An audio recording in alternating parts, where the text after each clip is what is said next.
Patna files. ये बहुत कम लोग जानते हैं कि पटना के एक गांव में 400 हिंदुओं का नरसंहार हुआ था। इतिहास की किताबों में हमें यह कभी नहीं बताया गया कि 1946 में पटना से 40 किलोमीटर दूर नगर नौसा नाम के एक गांव में सेना ने गोलियां चलाकर करीब 400 हिंदुओं को भून डाला था। और यह सब हुआ था पंडित जवाहरलाल नेहरू के इशारे पर। अब आप ये सोच रहे होंगे कि जब यह देश 1947 में आजाद हुआ तो इसके एक साल पहले यानी 1946 में पंडित नेहरू के इशारे पर सेना आखिर कैसे गोली चला सकती है। दरअसल आपको यह पता होना चाहिए कि 1946 में ब्रिटिश हुकूमत ने भारत में एक अंतरिम सरकार का गठन किया था, जिसके मुखिया पंडित जवाहरलाल नेहरू थे। यानी नेहरू उस वक्त भारत की अंतरिम सरकार के प्रधानमंत्री बन चुके थे। 400 हिंदुओं को गोली से छलनी किया गया था। दरअसल जैसा कि मैंने आपको पिछले 2 वीडियोस में बताया है कि 1946 के अगस्त में मुस्लिम लीग के इशारे पर पहले कलकत्ता और फिर अक्टूबर में नोआखली में हिंदुओं का नरसंहार किया गया था। कलकत्ता और नोआखली की यह साजिश बिहार भी पहुंच गई थी। बिहार में मुस्लिम लीग के नेताओं ने हिंदुओं के खिलाफ जिहाद करने के पर्चे बांटे थे। इतना ही नहीं, मुस्लिम बहुल इलाकों में बड़ी मात्रा में हथियार भी जमा कर लिए गए थे। इसी बीच दिवाली के अगले दिन यानी 25 अक्टूबर 1946 को बिहार के कई जिलों में दंगा फैल गया। मुस्लिम लीग को इसी मौके का इंतजार था। उसने नोआखली के मुद्दे को दबाने के लिए बिहार दंगों पर हो हल्ला मचाना शुरू कर दिया। दरअसल बिहार में उस समय कांग्रेस की सरकार थी और उसके मुख्यमंत्री श्री कृष्ण सिन्हा थे। बिहार दंगे नेहरू के लिए भी एक बहुत बड़ा मौका लेकर आए। वो सारी दुनिया को दिखाना चाहते थे कि कांग्रेस और वो खुद कभी धर्मनिरपेक्षता के रास्ते से अलग नहीं हट सकते हैं।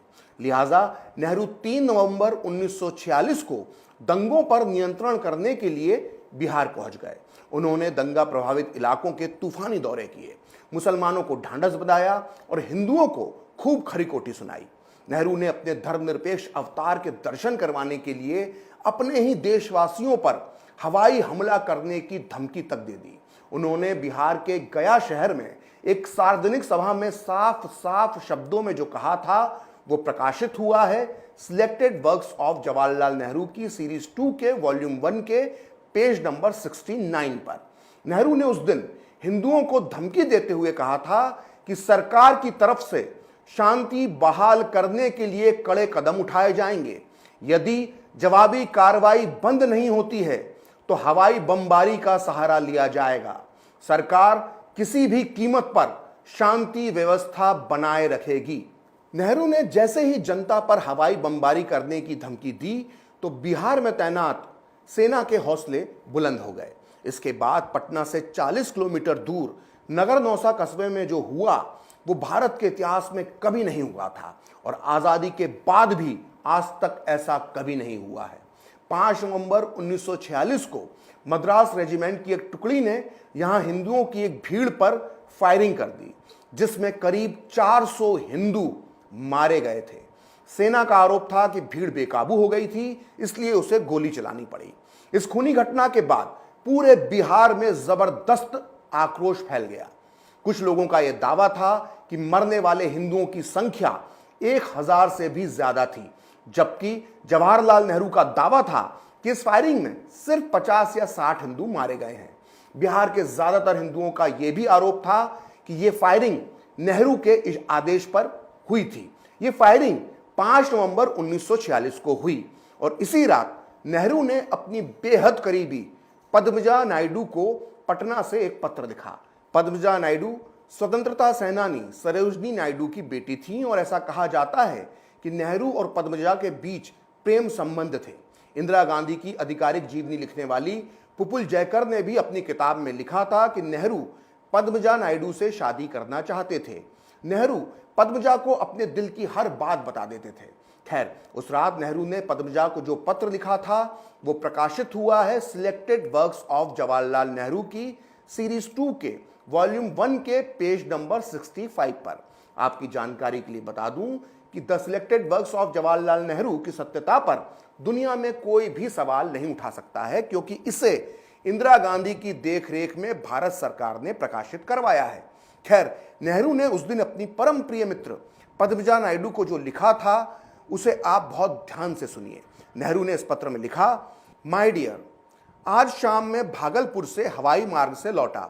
आने पर मुझे पता चला कि सेना ने यहां से कुछ मील की दूरी पर ग्रामीण इलाकों में किसानों की भीड़ पर गोलियां चलाईं, जिसमें करीब 400 लोग मारे गए। आमतौर पर इस तरह की खबर ने मुझे डरा दिया होता, लेकिन क्या तुम इस बात पर विश्वास करोगी कि यह सुनकर मुझे राहत मिली? शायद इसीलिए क्योंकि हम परिस्थितियों के साथ बदल जाते हैं।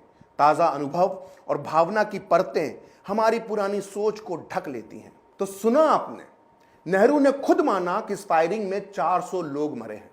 इतना ही नहीं, अहिंसा का जाप करने वाले नेहरू ये भी कहते हैं कि 400 लोगों के मरने की खबर सुनकर उन्हें राहत मिली। सोचिए, सेना की गोली से 400 हिंदू मर जाते हैं और नेहरू को इससे राहत मिलती है। सोचिए, नेहरू किस कदर अंग्रेज सरकार की तरह ही निर्मम बन गए थे। अपने पूरे बिहार दौरे में नेहरू जहां जाते थे वहां वो हिंदुओं को डांटते, अपमानित करते और धमकियां देते। ऐसा लग रहा था कि नेहरू हिंदुओं का पक्ष सुनना ही नहीं चाहते हैं।